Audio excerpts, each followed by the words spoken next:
Today's episode is sponsored by TradePMR. As a financial advisor, you're always looking for ways to strengthen client relationships and demonstrate value. At TradePMR, that's our focus too. That's why TradePMR has launched the Asset Match Program, which we believe is an industry-first program designed to offer your clients a benefit once exclusive to retail customers. Through March 31st, we're offering a 50 basis point match on all eligible client deposits into their TradePMR accounts. Asset Match provides tangible value to your clients will notice and is another example of how TradePMR supports independent advisors. To learn more, please visit the link in the show notes. TradePMR Inc. member, FINRA, SIPC. Securities offered through TradePMR Inc. TradePMR Inc. is a wholly owned subsidiary of Robinhood Markets Inc. Please review the full terms and conditions at the link in the show notes for complete rules, requirements, and obligations that apply to participation in this program. Welcome to Animal Spirits with Michael and Ben. As we wind on down the year.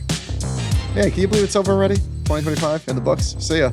It went so fast. You know I'm a big can you believe guy. Oh yeah. Can you believe it's already fall? Can you believe it's already winter? Every season you say it.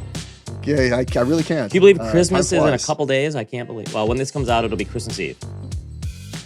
We used to do the timestamp. When are we recording? You used to do that every show. Oh, that's right. It's Tuesday, December 23rd. It's 9:09 in the morning on the Eastern time.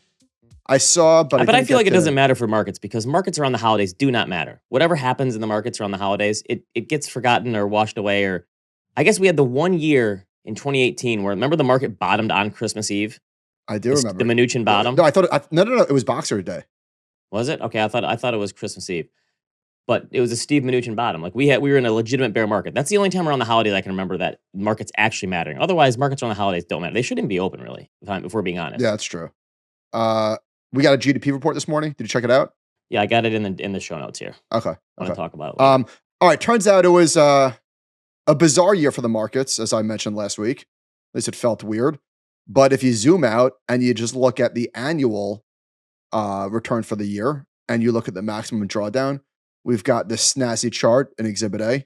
It's Exhibit A for advice.com for advisors that are listening. The chart shows the annual return alongside the maximum intra-year drawdown. And this year we had a 19% drawdown. We have a 17% return. Looks pretty much in line with every other year. Here's the great thing about Exhibit A charts. They're updated constantly, right? It's not static. Well, daily to be precise. Daily updates, right? Yeah. So as these numbers change, so too will the charts. But yes, you're right. If you looked at this in a vacuum, you'd say, man, this was a crazy year. If you look at this relative to other years, most years in the stock market are crazy. Looks just like every other year. Yeah, it really does. Nothing to see here. It's the same picture, right? Duncan will get that one. Something to see here. What show is that from? Always The Sunny? Office. I gave there was a Slack channel yesterday, and I gave Duncan an Office reference, and Duncan is a big Office fan, and he got it right away and laughed. So I appreciate that. You never watched The Office, right? I think I saw the first 2 seasons. Think about the combined amount of hours you put into horror movies, and you never watched Seinfeld or The Office. I saw 4 seasons of Seinfeld. Okay. Yeah, but here's the thing. I don't have time to catch up on 60 hours of TV. That's why I'm watching The Offer. It's 1 season. I could do that. I don't have time for 60 hours. How would I? That's true. Well, the background shows, though. The thing is, they're 20-minute, without commercials, those are 20-minute episodes. Dude, I don't have background time. I fall asleep in my bed in 3 minutes. It would take me 4 years to watch it. Okay. All right. You're right. You missed the window because I watched when it was happening, and then throughout college, I watched every rerun of Seinfeld every night. Like, it's constantly watching it, right? Yeah, I'm not in college anymore. We had so much time in college. Like, I feel like I probably wasted. I had 6 years. I had more time than you did, and I 10x that shit. I had nothing but time. I was manipulating time. You know that guy, the manipulating time guy. Yeah. He has 4 days in 1 day, right? The Wire, for example. I would love to see it, but it's not going to happen. Yeah. See, I caught up on all of those shows pre-kids. My wife and I binged a lot, like Sopranos and The Wire and all that stuff. So if you're 26 and you're listening and you want to get to some shows, don't put it off. Yeah, do it now. Because one day it's going to be too late. All right. Kyle T tweeted, Oracle stock reacted better to the great financial crisis than it has the OpenAI deal. This is a chart. It's showing the drawdowns for Oracle. And in 2008, it fell, I can't even see, what does it say, 40%, something like that? I never would have guessed this in a million years. This is pretty nuts. How interesting. Like the bookends of 2025 started with, oh boy, AI is going to be a bubble, isn't it? Aren't we going to get a bubble? Is it not inevitable that we would get a bubble? I don't know if you said that, Ben, but I feel like you said it. Yeah, like I said, Everybody said it. every other. Now the pushback here would be, no, this is the bubble deflating. You don't get it. That already was a bubble. But that come on, that wasn't a bubble. That wasn't a bubble. No. Stop it right there. No. No, hard stop. So Deutsche Bank did a survey. Which, if any of the following, do you think pose the biggest risk to the market stability in 2026?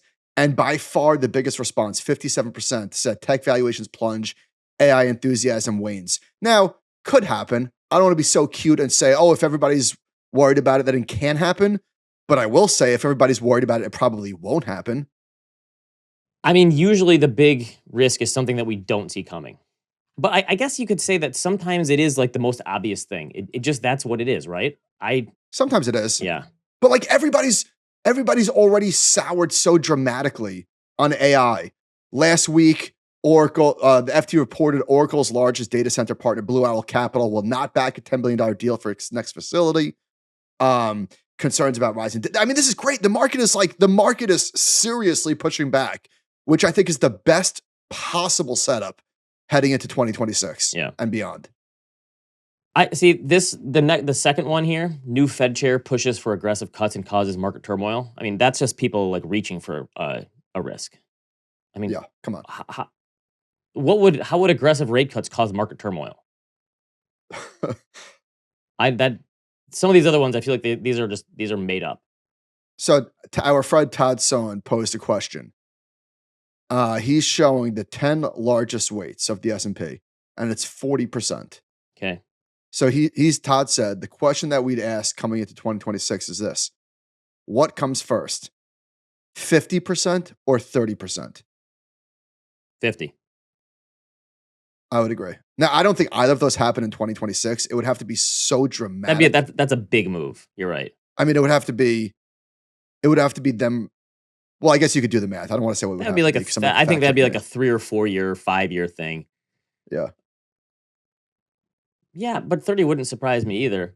Someone asked me this question on Ask the Compound last week, and I put the chart in here because it took me some time to make this chart. I did the paint, I put a line. I should have had AI do it for me. But it was like, hey, how should I feel if we had a 20 or 30% decline in the market? And where would that time travel me to? And it's kind of crazy. If we had a 30% crash from here for the US stock market, it would bring us back to January 2024. How did things in the market feel in January 2020? Right? Frothy. Right? Back then, people were worried. So if we had a 30% crash overnight, we had a 1987, it would bring us back to the start of 2024 with returns.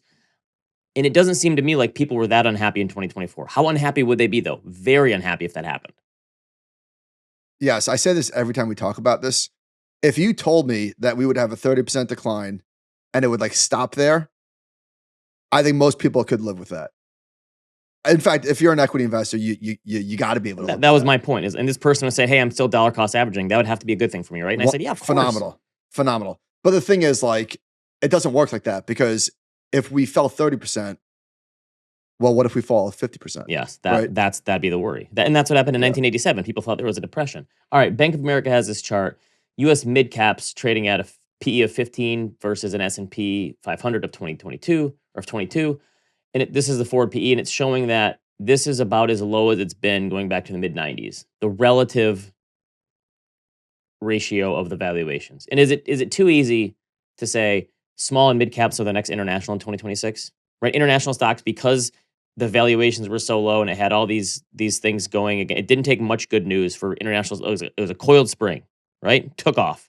Couldn't you make that argument for small and mid caps too? Like, it's not going to take much for the valuations on these things being so much lower than the S&P 500 for them to outperform by a wide margin.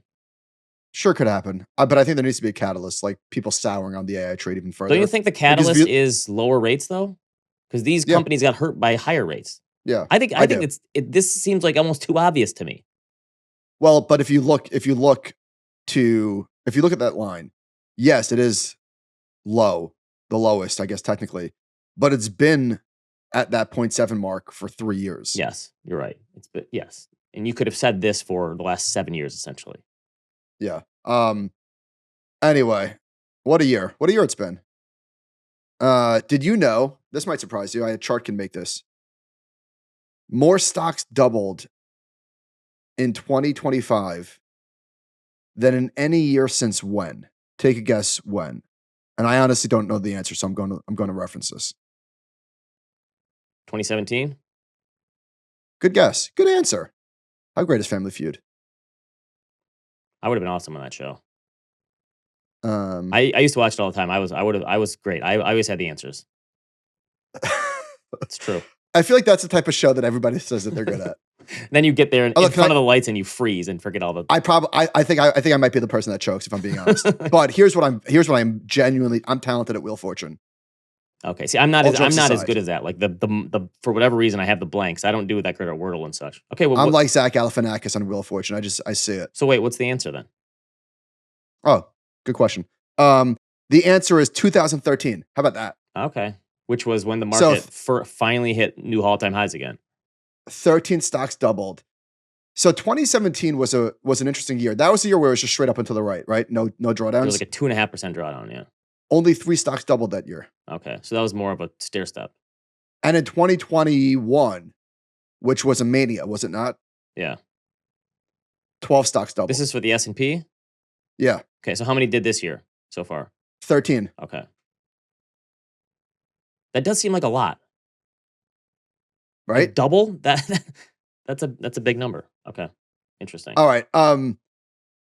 We've spoken about this in the past, how I personally feel mixed about giving a lot of money publicly, relatively a lot of money, right? To like a GoFundMe type of thing. Because there might be like a perception that like you're trying to like flex or show off or something like that, which is kind of dumb if you think about it. Like if you're just trying to give money for a good cause, you should give as much as you can. And now if somebody happens to get an ego boost out of it, whatever. We could psychoanalyze it all day long. But the bigger point is this. The reason why I feel comfortable and happy and proud to make those donations is A, it feels good. Personally, it feels good to give money. But there is an element of FOMO involved. Yeah, I think it's a positive. It's a great thing. And if your contribution encourages other people to contribute more to worthy causes, then everybody wins. And if some dingleberry thinks that you're doing it to flex, that's their problem. So anyway, why am I even talking about this? Hey, so now is a great time of year to do this, though. And yes, this is one of the things that we don't talk about enough, and I always mention this. You can automate your charitable giving. I do it on a monthly basis for like 5 or 6 charities. And I sometimes I have to remind myself to increase the amount, but I do it and I set it and forget it. And sometimes you even forget you're doing it. But I think that's the kind of thing where you dollar cost average it to charity as well. I think it's a great, and they always tell us, like, we appreciate these, because they get a lot of gifts from the holidays. I get letters from these people sometimes saying, we appreciate the automatic donations because the rest of the year we need money too, not just around the holidays and these big bunches of, because they get a ton of donations around this time, I'm sure. All right. I'm glad you said that. See, the goodness is spreading. I am going to make that a priority for me in 2026 to give to more give to more charities on a regular basis, because I only give to one regularly, and that's definitely not good enough. Okay. Anyway, Ray Dalio said, my wife Barbara and I believe strongly in the importance of equal opportunity. I have been fortunate to live the American dream. And he goes on to say, how fortunate he is. So that's why Dalio.org is proud to join Michael and Susan Dell in seeding an expanded number of the new Trump administration investment accounts, matching the $250 contribution per child for approximately 300,000 children in our home state of Connecticut. So that's a $75 million gift, which is obviously amazing. And you're seeing like more and more people are stepping up to the plate and doing this because they see other people doing it. They want to be involved. Yeah. And it's awesome. I like it. It was kind of like the Buffett thing. Remember he said, I'm going to give all my money away before I die, the Buffett challenge or whatever, and people hopped on board. I've for years been pounding the table that one of the ways to help with inequality, or at least help bring more people up, is get more people involved in the stock market. So I think any way we can do this. Now, the thing is, there's a lot of people who hate billionaires for whatever reason, but then when the billionaires actually do give their money away like this, then they still like, why are you giving it away this way? Like, I think this is wonderful. This is a great cause. Even if people go, oh, $250 per kid, what is that going to do? So what? It's something. It's better than nothing. I think this is great. Yeah, I mean, nonsense. But also it's obviously not just $250, because think about the next billionaire that's going to see this and say, you know what? That's awesome. I want to get involved too. And then guess what? Maybe the parents put $50 a month in, or the grandparents do, or whatever it is. Like this can build on top of it because someone got the first thing rolling. And I just think this whole thing of getting more people involved in the stock market is a great thing. And it's also smart because these billionaires own a ton of equities, and more money coming to the stock market just inflates their equities and makes inequality worse. And that's their whole master plan. It's great. But imagine betting against the stock market when every single decade, more and more people want to get involved and can get involved because the barriers to entry are being broken down. Imagine thinking being like a long-term bear on the stock market. But that's the key. I can't imagine being a long-term bear. How could you? Well, from 1966 to 1982. Shut up. Yes. You know how hard it was? You know how hard it was to invest in the stock market back then? Yeah, we know. Right. Okay, speaking of stock market worth, households from Wells Fargo have more net worth in stocks than in real estate. Now, this has happened before, so it's not totally without precedent. It happened for a minute in the late 60s. It happened during the dot-com bubble, and it happened, it's happened recently. I think this could be one of those things that in the past, you hit this point and then it went down. I think this could be the kind of thing where this one never goes back. Yeah, I don't disagree. As toppy as that sounds, it's not impossible to imagine this gap getting wider. Yes. And because some people are boxed out of the housing market, it's easier to invest in the stock market. This is the kind of thing I think we could see. Just this is the new normal. Well, guess what? I mean, the stock market can go up 20% in the next 2 years. Real estate won't. No way. We had a once in a lifetime lifting of all boats for real estate. It's never happening again. Never, ever, ever. Here's another chart from our Fred Todd. Pace of equity, that's Todd Stone at Strategist. Pace of equity ETF flows remains elevated. So he's got this cumulative daily equity ETF flows, and it goes up every year. This is kind of amazing that it continues to rise. Okay, I know I keep saying this, and it's sort of a rhetorical thing that I say. Where does the money come from? It's coming from a few places. It's coming from wages, obviously, first and foremost. It's coming from 401k rollovers. Yeah, I think that's the biggest one. I think baby boomers who are rolling over their 401ks are going to an advisor, getting out of mutual funds. So slash active mutual funds are finding their ways into ETFs. So it's unbelievable. We've got about $1 trillion, not quite, $900 billion coming into equity only ETFs in 2025. Okay, so this next chart does this help my small cap case or hurt it? So it says small caps have been left behind. And helps it. So this is total flows versus is that the 12-month change? Yeah, 1 year change. And the Russell is actually doing fine. Like, I don't know what's up this year, but it's up like 45% since the bottom in April. Small caps have been on fire since April. Yes. And nobody wants any part of it. Yeah, I think lower rates are an obvious catalyst. So I think part of what happened now, if you own like a VTI, you own some small cap still, like 10% or something. Yeah. But I think a lot of people in recent years have just said, all right, fine, just put me in a total stock market fund or an S&P 500, and I don't need this other stuff. I think, but you're right. So like if rates come down, some of these small cap stocks start seeing some help from AI, and if money finally starts flowing in, that's the catalyst. That's 3 catalysts right there. What else do you need? I give you 3 catalysts. Usually you get 1. That's 3. What was the bottom in April? The 8th? See, usually I have these things down pretty good. The date, April, was it April 8th? Oh, I don't know what the date was. Okay, for the bottom. Yeah, you don't know what the bottom was for this year? The actual date? Okay, yeah, I think it was the 5th. So the Russell 2000 is up 46% since the bottom, which was April 8th. Wow. Pretty massive, right? You're right, and no one cares. Well, they also got hit the hardest, right? What was their drawdown? Let me see. Yeah, you're right. And it took a long time for them to hit all-time highs again. Yeah, you're right. The drawdown was bigger. How much was it? I guess it wasn't that much bigger. It was 25% or so. 24%, something like that. Okay. All right. So we talk a lot about how all the clickbaity headlines and the negativity and stuff, like it feels bad and people want to blame the media, but mostly you should be blaming the people who are reading it. It's us. It's all of us, the collective we. I blame you. You are such a you can't. You're a clicker. Yeah, You just you see it and you got to click.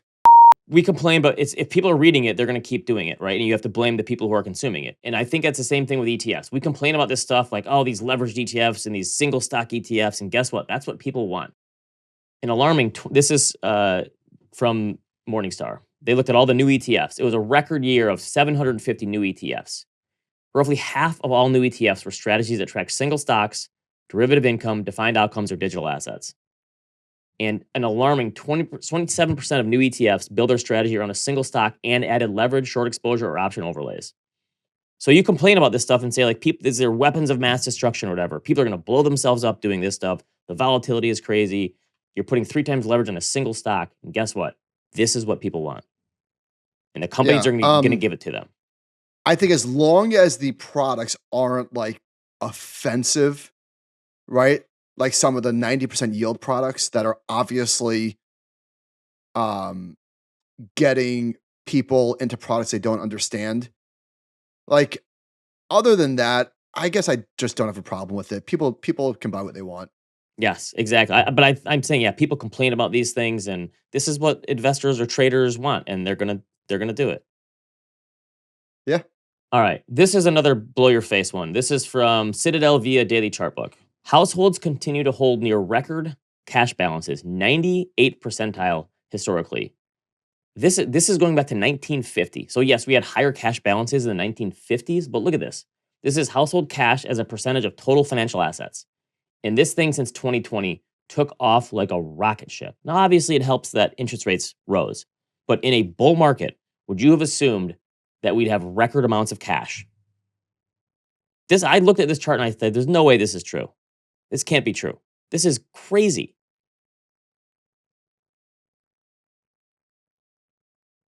That's crazy. Do you think a lot of this is, I don't know, some money came out of bonds? Like, I mean, that was the easiest trade of the decade, pretty much. If you decided bond rates were on the floor, I'm going to go to cash, and cash is yielding 5%, I'm not going to deal with the volatility in bonds. You think that's part of it? Mm-hmm. I'm trying to come up with. It is wild. What do you think? Do you think there was like any implications of this? Like, well, they're trying to say this is dry powder, but I think this is just. I also think it was a decade of 0% interest rates, and cash was underfunded. Cash was underfunded. I think this money's stuck. But if not literally, but like it's not. I don't think it's going to move. But this is a percentage of total financial assets. So real estate had a huge boom in this decade. Stocks had a huge boom, and cash still grew as a percentage of those assets. That's the surprising thing. Yeah. Okay. You mentioned this before. The economy keeps growing. This is a little thing I pulled from the Wall Street Journal. U.S. economy posted robust growth in the third quarter. Robust. That makes you sound smart if you say that. GDP grew at 4.3% annually in the third quarter, and the economy keeps growing, and a growing number of people seem to just not believe it. This is the most hated economic expansion ever. There's not a close second. How many people would believe you if you said, yeah, the economy grew at 4.3% real in the third quarter? Bring that to your holiday dinner and ask someone, how much did the economy grow? Most people probably tell you it shrunk. Now, remember, this is on an inflation-adjusted basis. How does this keep happening? The economy just keeps growing. We ran a poll in our channel on YouTube about the debate we had last week, or the question that we posed. Would you go back to 2019 wages if it meant 2019 prices? And it was about a 50-50 split. Now, we have an affluent audience, well above average income. And even still, it was 50-50. Yeah. So could you imagine if you pose this question to the average person? I think it would be like 80-20 would want to go back. And I think most... Did we make the lost joke last week? Last time we did this? No. What lost joke? Like we have to go back? Oh, no. One of the great reveals in television history for me. Blew my mind when that happened. I just think most people underestimate how much their wages have grown relative to prices. And I think the people who say that would be hurting if we really did go back. I don't think so. If they saw their paycheck, the first time they got their paycheck, they would go, oh no, now we have to go back there to the future. Right? I don't think so. I think the psychological damage of inflation is so obvious at this point. All right. So if I was more creative, I probably would have done this. And you know the meme of the Grim Reaper going from door to door, and then they put the thing that it Mm. killed.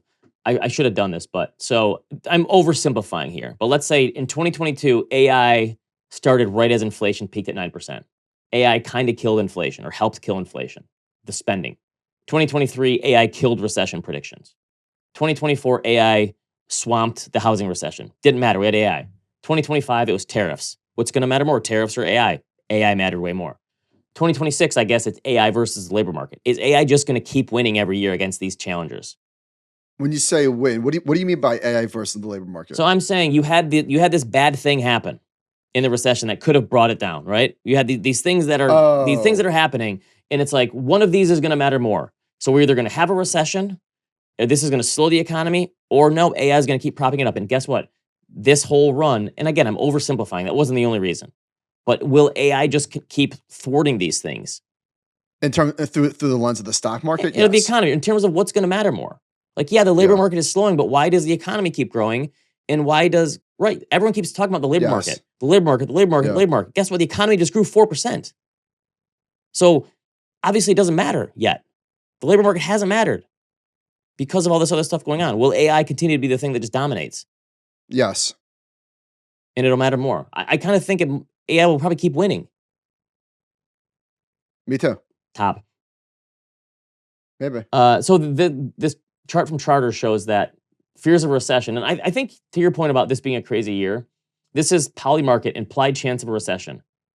In April and May, the chances of a recession, this was from bettors, people putting their money on the line, was almost 70%. And had we kept those tariff policies in place, I think it probably would have happened. So I think those fears were not out of line at the time. But it just shows how, and now it's almost down to zero. I'm getting involved in recreational prediction markets. Okay. I don't know why I said recreational. I think there's some value there, Ben. I got to be honest. All right, so here's value in predicting recession. So here's a prediction that I made. I spoke about this with Vlad, and there is something in a bettor's brain, at least in my brain, okay, where if I'm on FanDuel, I don't want to bet on things that are minus 500. Right? I don't want to bet 500 to win 100. That's terrible odds. But if you tell me that there's an 83% chance of something happening that I feel really strongly about, I say, whoa, that's a 17% free return. It's the same thing. So for example, on Polymarket, not on Polymarket, on Kalshi, betting that the Seahawks won't win the Super Bowl, okay, is only 86 cents. I feel like that should be 97 cents, 98 cents. The Seahawks aren't winning the Super Bowl. By the way, it'd be hilarious if they do, but they're not winning the Super Bowl. Sam Darnold, get out of here. What are you, nuts? Did you stay up for the Rams game the other night? That was pretty good. That was pretty impressive. Well, that's why the odds spiked. Okay, did you see him last year and the rest of his career? Either way, for 86 cents, so I can get a 14% return that the Seahawks won't win the Super Bowl. You're trying to arbitrage here. You're trying to There's no arbitrage. It's just, I feel very confident that's going to happen. Okay. That's 14% free money. So speaking of the gambling stuff, Kyla Scanlon has a piece for the Wall Street Journal, Why My Generation is Turning to Financial Nihilism. And she talks about how people in Gen Z, I guess I didn't realize this term by a podcaster, the financial nihilism. And it's like, she says, to many people, this lack of trust doesn't make any sense. Doesn't every generation have a financial struggle? Of course, each one adapts to the pressures of the moment. Post-war America responded to the instability of the Depression and war by building a world that promised stability. Suburbia, deindustrializing America answered the collapse of union jobs by elevating college degree. Every era produces its own response shaped by the opportunities and constraints of its own time. But the post-war idea of upward mobility was always contingent on certain fundamental strong institutions, affordable education, accessible housing, and stable work. Now those conditions are buckling. And she talks about how people are just gambling their faces off on everything. And I tend to think that this is not, there is some financial nihilism to this. I tend to think it's just the barriers have been broken down. Because if you gave me at age 18 the ability to gamble, I would have done it. The first time I ever played blackjack, I may have told this story before. We were on a cruise and you could go in international waters, you could gamble at age 18. So guess what we did? My best friend Chris and I in high school, the first thing we did our senior year of high school, we went on a cruise ship. Everyone else went to go check out the pools we went straight to the casino. It was like 10 in the morning. There was no one in there. We sat down and a dealer literally taught us how to play blackjack. I was hooked. We were in the casino every night after that, okay? My first taste of actual gambling, and I loved it. You know what the minimum bet was on this cruise ship when I was 18? $5? $2.50. Anyway. Simpler times. So if I would have had access to this all the time at age 18, I would have, in sports, like I never got the ability to bet on sports. I didn't have a bookie or something. You couldn't bet. When I went to Vegas, you would put like a one bet on a sports thing as like a novelty thing. The ability to do it now in your hands, I think that's it. I think it's just easier. And young people are going to gamble because young people like to take risks. You know in Dumb and Dumber when Lloyd says to Harry, "You are one pathetic loser." Yes. All right, that was me on my 21st birthday. On my 21st birthday, I was home by myself, kicked out of college. Robin just stared at me. Yes, it's true. You were there. And I had nobody to celebrate with. So what did I do? I drove. She's laughing. I drove to Atlantic City. I had maybe $400. I lost it all in under an hour. I turned around and I drove home. No one took you to the bar? Like in Swingers. Oh, wow. That's how I celebrate my 21st birthday. So I think. How long does it take to drive to Atlantic City from Long Island? Dude, it's not close, right? A short drive. Yeah. It's 3 hours plus. It's not a short drive. I was there for 20 minutes. Wow. Okay. Okay. So back to Kai, this piece. Listen, she obviously spends a lot more time with young people than I do. So I don't want to be this out of touch 40-year-old saying whatever, yelling. Yeah, this is her generation. She knows it more than we do. Because the unemployment rate for 20 to 24-year-olds is rising pretty dramatically. I do think that there is a sense of hopelessness, might be too strong of a word, but confusion, fears about AI and their job careers. That fear always exists. Now, AI is a different level of fear, so I'm not discounting it. However, if we're putting this into a pie, I would say that those fears are, I don't know, making this up, 30% of it. But the other 70% is, as you mentioned, Ben, it's just easier. We had to jump through hoops to gamble, to bet. Like, it's fun. And is there a nihilistic portion of it? Yeah, sure. Is that the whole story? No, it's on your phone. Come on, it's so easy. It's easy. Yeah. So there's pros and cons. That it's easier to invest in the stock market now. Good thing. It's easier to gamble. Probably bad thing. We missed this last month. There was this story in the New York Times, and a bunch of people pulled the headline. It says, for Gen Zers, work is now more depressing than unemployment. And it talks about how hard it is to find jobs and how people hate the 9 to 5. And this young group has literally never lived through a recession before. And the fact that they really hate life now in a booming economy, I don't know what's going to happen in a recession. Can I also say one more thing? I think that everybody has tapped into the fact that populism is really popular. Yes. Yeah. Tell people that things are so bad and you're going to build an audience. Yes. And people like to, right? People love to complain. It's unpopular to say that things are generally okay, even if there's a lot of people suffering. Like, nobody wants to hear that message. Yes. And cue the comments. Ben and Michael are out of touch. Okay, yeah. Where else? Oh, so Nate Silver had a piece on Vegas. And he has annual visitor volume, and it's rolling over. And I don't think this says anything about the economy. I really don't. I think that foreign tourism is a big contributor to this. It's still relatively high. It came back a lot from COVID. I mean, it's not like Subways in New York or something, right? No, it's off the highs. Gaming revenues are up 1% year over year, by the way. But I don't think, and I also don't think that, you could just bet on your phone. Like, that's why people don't go to Vegas. It's not the same thing, okay? There's just nothing like sitting down at the table. That is an awesome experience. And doing that and betting on your phone is apples to submarines. Yeah. Not the same thing. No. So I don't think that's the reason either. I think that the big reason is, it is super expensive. I think that's part of it. travel has exploded. Yeah. There's way more cool places Post- to go now. Way more cool Travel has places to go. exploded post-pandemic. There are so many more options to visit than just Vegas. Yeah, I blame Instagram for this. Instagram makes it easier than ever to like look at the great cool places to travel, and there's like Las Vegas is not that cool anymore compared to other places. Yeah, there's a lot more options. So I don't think looking at this line chart says anything about the economy. I really don't. Also, my one complaint about Vegas, getting around that city is impossible. Walking from trying to walk one street and get around those loopy things and up the stairs and down the stairs and over here, it's impossible to navigate. You're like half a mile from something. It takes you 4 hours to get there. That was annoying. So, all right, getting back to the Kalshi stuff and the prediction markets, which I told this to Vlad, I do think that it's going to grow dramatically because it's a small market. And I do think there's applications to it. But I think that the everybody is way too enthusiastic about the size of the opportunity and what sort of business ramifications I think it's a niche thing. Yeah, it's gonna grow because it's tiny right now. But I think everybody's, well, I could be wrong. Anyway, the point is this.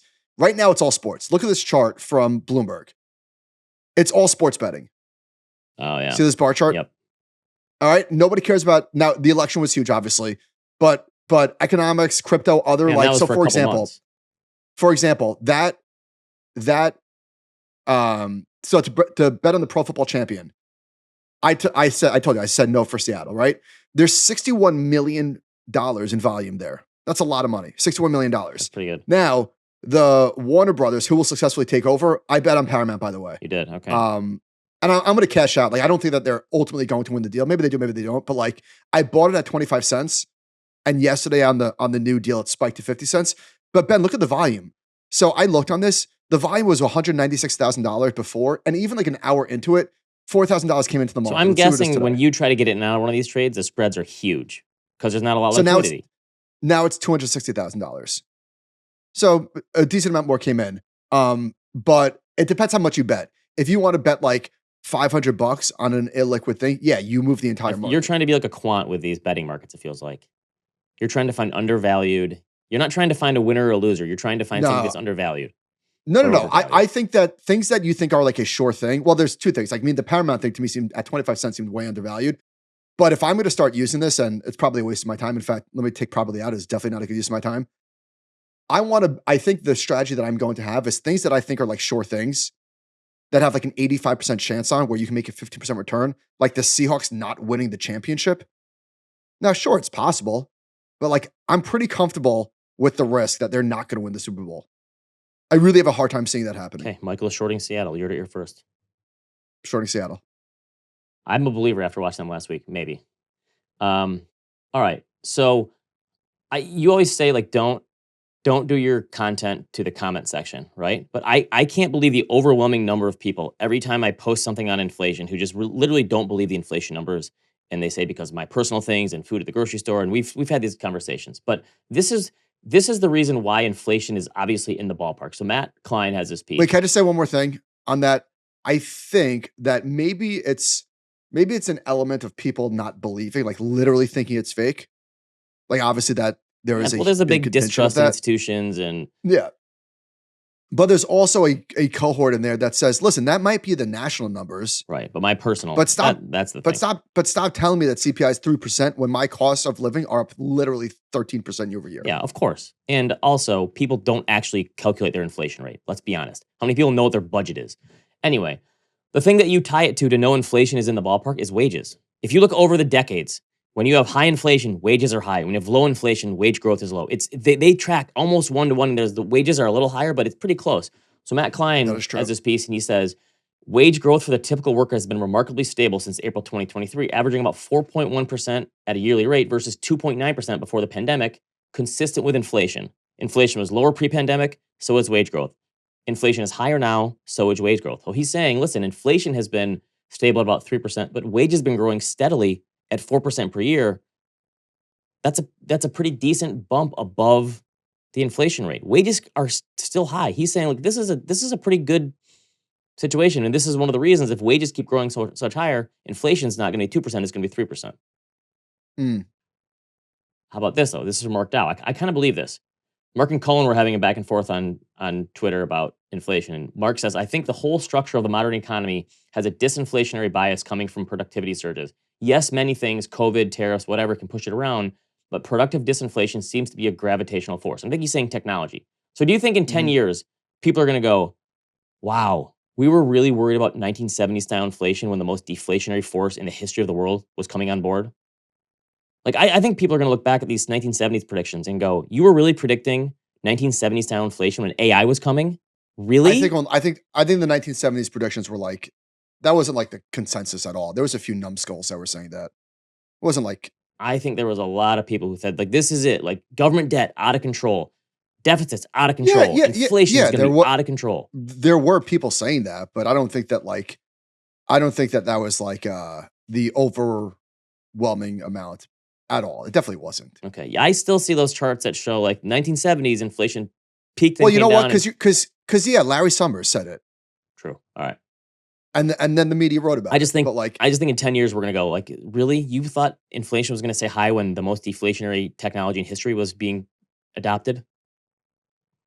Anyway, that's my idea. All right, let's talk about AI. I did look at the Benedict Evans presentation. It's like 300 slides every year, right? All right. Basically, he's saying that only 5% of people are paying for the chatbots, which is not surprising to me. So you said that like paying $200 a month is magical, right? And I know it's a difference going from $0 to 20, mostly because I was using it more, so I had to pay because otherwise it limits how much you can do it. But the point is, not a lot of people are paying yet. This is why I can't believe OpenAI has not done ads yet, and maybe they will eventually. But it seems like such a layup for them to do ads and make more money. No one is going to complain if OpenAI adds ads to their. Oh, I mean, it's inevitable. Of course, they will. Okay. So I did this thing. I wrote about the benefits of reading, something we talked about. And I posted a picture of my bookshelf behind me and all these books. And this guy, a reader, sent me this observation. Sometimes AI is just magical. So he said, I took the picture of your bookshelf. I put it into ChatGPT. It took every book on your bookshelf and categorized them by type. These are market books. These are psychology books. These are economic books. These are business leader books. And then it gave observations. It says you have a deep tilt towards markets, macro, defense against mistakes, and quant thinking. There's a strong Jack Bogle, David Swenson, Peter Bernstein lineage. True. Behavioral science shows up often, suggesting an interest in why investors fail or succeed. And it just pulled all this stuff by looking at a picture. It really is magical when you think about the stuff it can do like this. Yes. The guy's like, I wish he would have listed all the books, but guess what? I just put the picture in and it did it for me. And it categorized the books. Unbelievable. All right. Yeah. Speaking of financial nihilism and gambling, I should have put this up there. This is from the New York Times. States are raking in billions from slot machines on your phone. This is financial nihilism. Last year, Pennsylvania was collecting $1.05 billion in taxes from digital casinos compared to $188 million from sportsbook apps. And this is people playing online slot machines. Look at this chart. So that is just depressing. It's bad enough when you're walking the casino floor and you see people just pulling the slot machines. When you're doing it on your phone, that's sad. So they interviewed this 50. Nobody is happy doing that. So they interviewed this 57-year-old home care worker. She said she'd never gambled until she downloaded casino apps during the pandemic. In the last few years, she's lost $15,000. Yeah, can we ban this? Mostly playing bingo and slot machines. Nobody needs a slot machine on their phone. So listen to this, though, how addicted. She says her car was repossessed and she's facing eviction after missing rent payments. She says, if they were to close down the site tomorrow, I would be mad because I couldn't do it. But it would be helping me in the long run. This is a person who's being evicted from her apartment for gambling and is lost her car, and still said, if they close this site down tomorrow, I'd be mad because I couldn't gamble anymore. This is financial nihilism. Playing slots on your phone. That is depressing. At least when you're in the casino, you're around people, the noises, and remember we saw the online stuff at the casino at MGM, and we're like, who plays this stuff? Obviously, a lot of people. They show all these charts of Pennsylvania and Michigan and Jersey and Connecticut and how much money they're making from online casinos versus sports betting, and the casinos dwarf it. I would have thought it would be the opposite, for sure. Yeah. All right, I got a little thing on crypto here. You mentioned, hey, I moved crypto off of Robinhood, but it took me. They put a limit on it, right? A ceiling. Doing $5,000 a day. Yeah, so I did that too, and it took me. I had to set a reminder and do it, and there was a limit. So it's interesting because TradFi, I hate that word, but that's what they call it. TradFi is necessary for crypto to succeed, but it also takes away a lot of the benefits that crypto was created for, right? The seamless transition of money, right? You're supposed to be able to move it immediately. But the reason Robinhood put those whatever hurdles in place, those speed bumps, is because you don't want to accidentally send all of your money and it's gone. So you do it in little dribs and drabs or small pieces, and there's a reason for that, but it also makes it like not as easy. Yeah, I mean, what's the point? Speaking of that, I'm going to lighten up on crypto on January 1st, if I can remember. Okay. Feel like I've taken enough gains this year, not to brag. Yeah, it just I don't know what's happening with the price action. I don't know why it can't get off the mat. I feel like all of the catalysts that investors were looking for happened. Like, I don't know what the next catalyst is. Is it just like more institutional adoption, more people buying it? Like, I guess so. Yes, you've got And by the the way, deregulation, you got the president who wanted it, you got all this stuff. I am still going to hold a decent amount, but I feel like I still have way too much. So I'm not like, bearish. I'm selling all of it, but yeah, I'm gonna lighten up. It is. And if it goes to 150, great. I still can't believe that I sold at 100,000 and it was over a year ago, and it's what it's done since then. It's surprising. But the thing that people keep pointing to is, hey, it goes in these 4-year cycles. Fine, good. I can't feel like you can find a pattern in an asset that's like 15 years old. I'm not ready to make that claim yet. All right, let's talk private markets. There's a lot to cover here. Okay. I want to give a plug. So we do a show for financial advisors called Talking Wealth. It is on its own feed. It has its own YouTube. And last week, I interviewed Leila Kunimoto, who has a Substack called Accredited Insights that I subscribe to, where she does an amazing job breaking down like what is actually happening under the hood. So there was a gnarly story that's been playing out over the course of the last couple of months with a private real estate fund called Blue Rock. What is it called? Blue Rock Private Real Estate Plus. What's total something or the other? The fact that the name is Blue Rock sounds like an SNL skit. Like, it's not BlackRock, it's Blue Rock. All right. So Blue Rock launched in 2012 as a private fund and had redemptions for the last X number of quarters. A lot of quarters in a row. People wanted their money back. The problem is there is a limit on how much money can be taken out of the fund. I think 5% a quarter. Okay. So if more than 5% of the net asset value wants its money, they can't all have their money. So there was a vote. They said, all right, well, here's another option. You can have the option to convert to a closed-end fund listed on a stock exchange, and boom, you will have liquidity. And when they did that, the shareholders voted overwhelmingly. Now you say to yourself, well, why did they do this? 2 reasons. I mean, one reason, they wanted the money. Yeah. They wanted the money. Now, they didn't know if you said, hey, you can have your money, but it's gonna be 40% below net asset value. Do you still want your money? Who knows? But that's what happened. So the net asset value was X. It traded 40% below X immediately. As a flood of sellers came in and said, give me my money back. And so I spoke to Leila about the ins and the outs of this. And yeah, not great. Not great. So my thinking on this is that, and Jason Zweig was all over this. He wrote a piece on it this summer talking about how this vote is coming and what if NAV is not like, I don't think he predicted it was going to be this, but he was all over this. So with bigger pools of capital in these alternatives and way more money here, you're going to hear more and more of this stuff happening, right? I don't think it should be shocking and should paint the whole industry with a wider brush. But if they want the wealth channel in this stuff, I think the evergreen structure is probably going to see some alterations over time. And I think it's probably not good for investors. I think people are going to say, listen, the longer our money is in, the more money we should be able to get out or something. There should be some sort of... It should be first in, first out. There should be like a reward for being an yes, because if you've invested in it for 10 years, but you're still locked on how much you can get out, like that doesn't make any sense, right? There should be some... So they're going to have to change the structure a little bit, or some of these companies have a lending facility where they'll borrow money to pay investors back or something, so they don't have to sell the assets at a fire sale price, right? So they're going to have to do, or they're going to have to say, hey, instead of 5% every quarter, it's going to be 10%. But what does that mean? You're probably going to have to hold more cash, and that means lower returns. So I think the wealth channel is going to push back against these structures when it happens. And it doesn't. I told you they should have gotten flu shots. Robin just came in and said somebody that we were with just has the flu. Well, I'm good. We'll see how long this lasts. You're going to be sick at Disney next week. You guys better all get healthy before Disney. So anyway, I think you're going to hear more and more of this stuff. It doesn't mean that everything's bad, but I think the Wealth Channel is going to get very annoyed by this stuff if and when they want their money. Like, hey, we want to rebalance. Give us our money back. We can't have it? What?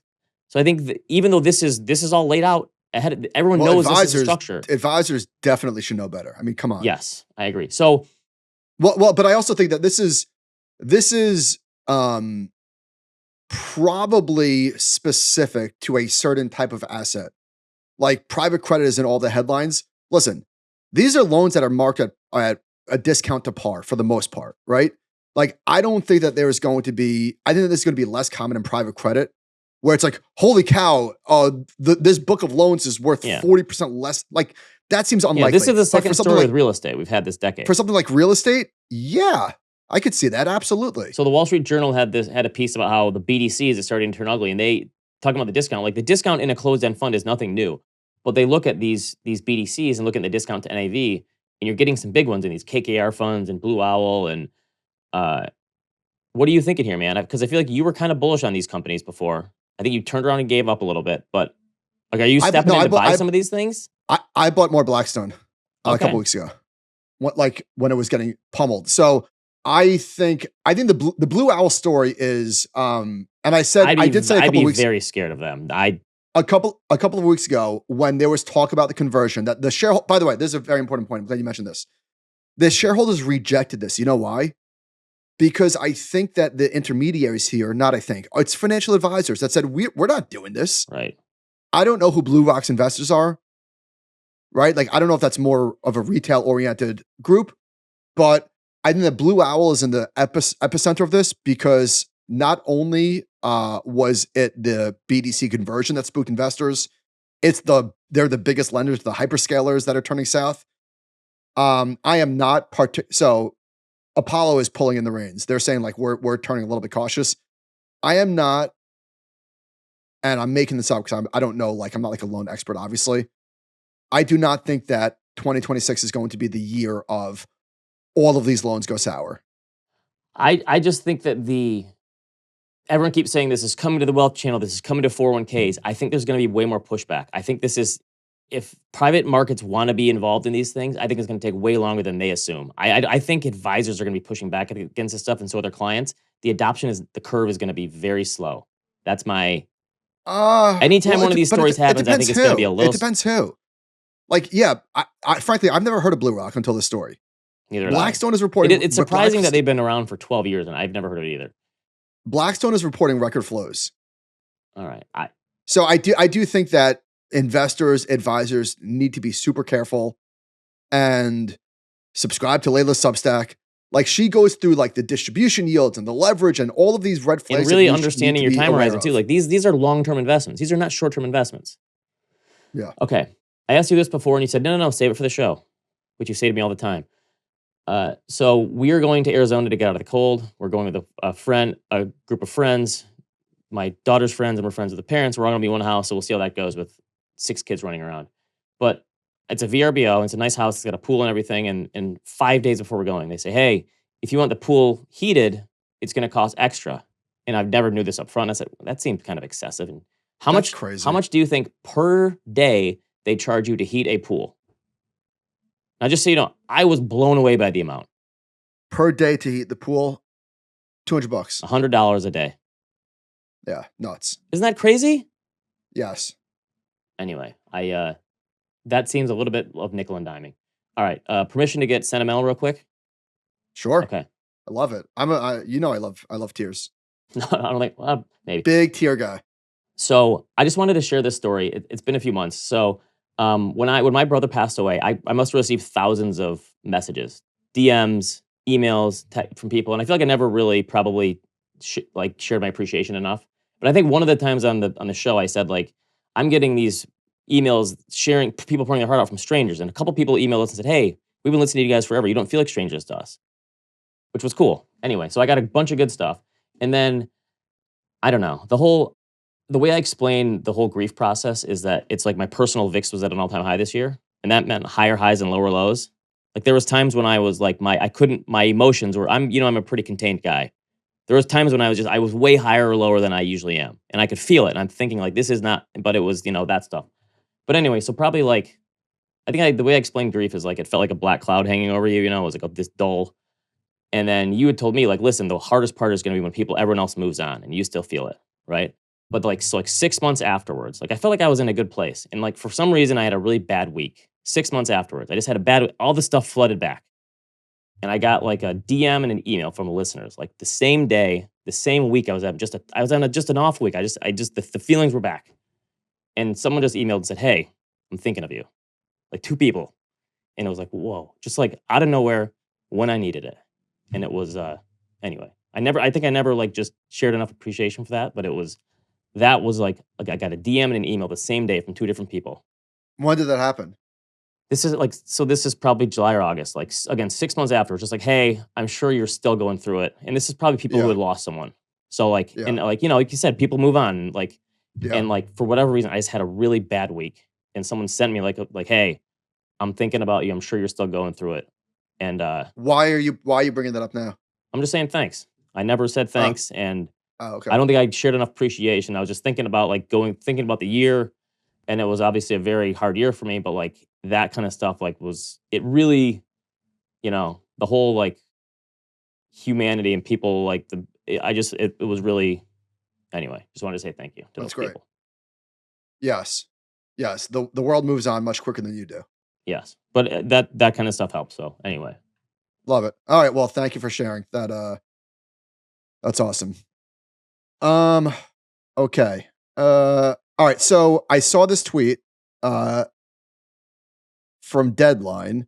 Matthew, how do you say this guy's last name? Is it Rise or Rees? Rise, yeah. I think okay. The guy from The Americans and The Beast in Me is in talks with Netflix over adaptation of Robert Caro's The Power Broker. And now look at this next one. Presumed Innocent season 2 begins filming. Look who's in the background of that picture. This is going to be your worst take. It's Matthew Rise. He's going to be in Presumed Innocent season 2. What was Presumed Innocent season 1? That was Jake Gyllenhaal. It was pretty good. Oh, I love that show. Yeah, he's going to be in. It's a new cast maybe, but this guy's everywhere, and I think that's your worst take of 2025. That this guy was overrated. No, I didn't say he was overrated. Well, if he was rated high, then I guess yes, I would say that. I just didn't care for him. Okay, I think he's awesome. I thought he was good enough. Do you remember one of the audiobooks I'm listening to? I can't remember if it was which it doesn't matter. TV Guide. Do you remember TV Guide, the physical TV guide? Oh, yeah. In like grocery stores? Oh yeah. So you literally for people used to look like through those to see what was on. So there was a daily magazine that showed you what was going to be on TNT and USA later, and you were like, "Awesome! I'll watch Shawshank for the 90th time." Yeah. And then it moved to Channel 14. Yeah. Where in order to find out what was on TV, but you'd have to wait for it to scroll. It would just scroll. Yeah, you're like, I just missed it. You had no control over it. Give it another 3 minutes. Yeah. Ben, I saw Avatar last night. Oh, okay. I'm surprised. So, okay, what do you think? So, did you see the other 2 in theaters? Actually, the first one, no. Okay. I saw it in 3D, and actually my wife came away with a headache, but that was the only movie I ever saw in 3D is the first one. Okay. There was like a 6 to 8 minute trailer for The Odyssey. And I like to raw dog it. I'm not a trailer guy. I don't feel like I need to see a trailer for The Odyssey. Are you all in? Dude, they showed like the Trojan horse scene. I was like, hello, like save it for the movie. Okay, yeah. But oh my God, it looks unbelievable. It was a big scene. Wait, can I just give you without seeing Avatar yet, here's my concern. I really enjoyed the first 2. I saw them both in theater. I really liked them. People keep saying like Avatar has no pop culture reference because no one talks about it ever, but they're like 2 of the biggest movies ever. And I really liked both of them. I'm concerned that the third one is going to be overkill because how much more war stuff can you do? Is it the same story? That's my concern. Okay. Yes, there are lots of similarities between 2 and 3, and I loved it. Okay. Still liked it. God. Okay. Speaking of, like you said, AI is magic. Like, I don't, like, did this movie cost like $16 billion? Like, it costs a lot. How does he make these? So I saw it on IMAX 3D, of course, and it was. I saw it at 7 because it's like 3 hours plus. It is long, and yes, there's fat. It doesn't need to be Yeah. 3 hours plus. I wish it weren't. I would have been very happy if it was 2.5 But hours. it feels like an event, though, to see that kind of movie. Like, But I will go to dude- the theater to see it. It is an event. It is spectacular.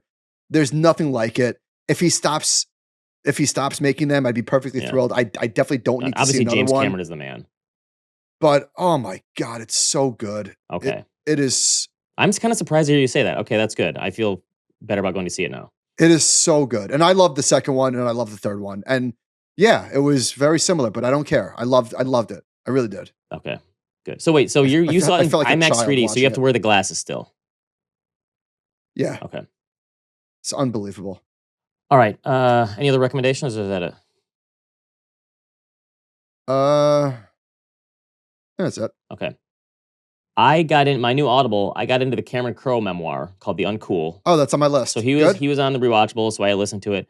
I mean, he's obviously one of the most interesting. He's one of the most interesting people ever, and it kind of feels like it's a prequel or like an addition to Almost Famous. Because and I mean, this is a guy who created two of the best movies of the past 30 years, right? Jerry Maguire and Almost Famous. And he also was writing for Rolling Stone at age like 15 and went undercover and wrote Fast Times at Ridgemont High. This guy, he's one of the most interesting people ever. And he reads the book, so it feels like he's telling you his life story. And you can get a sense of him reading the book. I mean, he puts so much feeling and emotion into it. You go, oh, I can see why this is one of the great movie filmmakers of this century, because the way he tells stories, he's such a great storyteller. It's even like the most mundane, but his whole family background, it almost feels like his life was a movie, and you can see how he made Almost Famous, because it's like, God, this guy's life sounds and feels like a movie, growing up in the 60s and the 70s and going to all these concerts, and it's very, very good. I'm really enjoying it. I'm halfway through. Looking forward to it. I went into a little John Cusack moment the last couple of weeks because they did High Fidelity on the Rewatchables. I don't like that movie. Okay, one of my favorites of this. I've rewatched that movie dozens of times. I still remember because maybe I only saw it once. I think that's probably very rewatchable. And the first time I saw it, I had no idea who Jack Black was. When he sang at the end of the movie, I was blown away. When he sings "Let's Get It On" or whatever. But then they did The Sure Thing because Rob Reiner passed away, and that was another one of his. So I watched that, and then I got into Grosse Point Blank again, which is a great Michigan movie because it takes place in Grosse Point, Michigan. And I don't know if you've ever seen this, and maybe not a Michael, but it's John Cusack and Joan Cusack and Dan Aykroyd's in it and Jeremy Piven, and it's just such a 90s Minnie Driver. It's such a 90s Wait, what movie? Grosse Point Blank.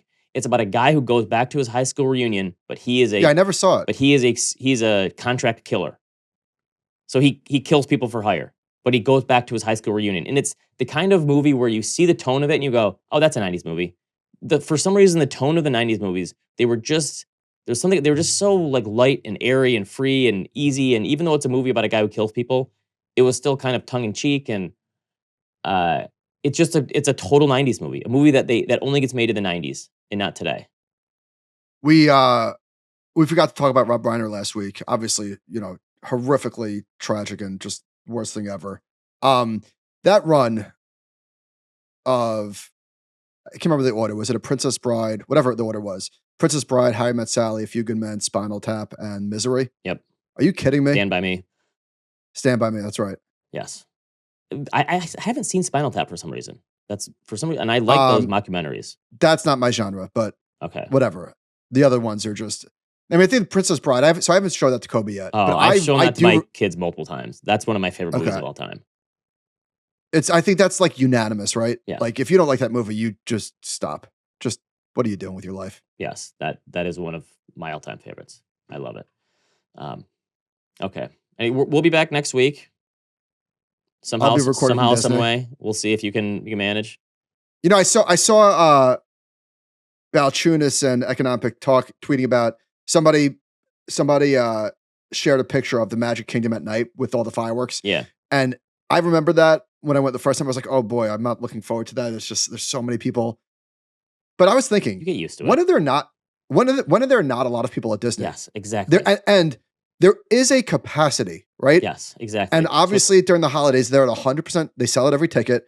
And I'm guessing that it's always above 90%. Maybe I don't know. Maybe are you doing one of the holiday party things at night or not? Like there's a holiday. I don't think so. When we were there, it was an extra ticket that you go in at like 7:00 and there's an extra holiday thing at night and everything is lights and I don't know. But yeah, Disney's always packed. It's never like not full. Right. Here's what we're not doing. Not spending $150 a head on the buffet, the character buffet. Okay, we didn't do any character dinners or lunches this time either, and the kids didn't seem to care. Yeah. Okay, it'll be fun. I've always been a Disney hater, and I think I can't wait. I love it. It's the happiest place in the world. Come on. And then Epcot's great because just grab a beer every stop. That's wonderful. All right. Merry Christmas, everyone. Happy holidays. And thank you for a great year. We'll be here one more time. Yeah, it's not over yet. All right. Animal Spirits at thecompoundnews.com. We'll see you next time.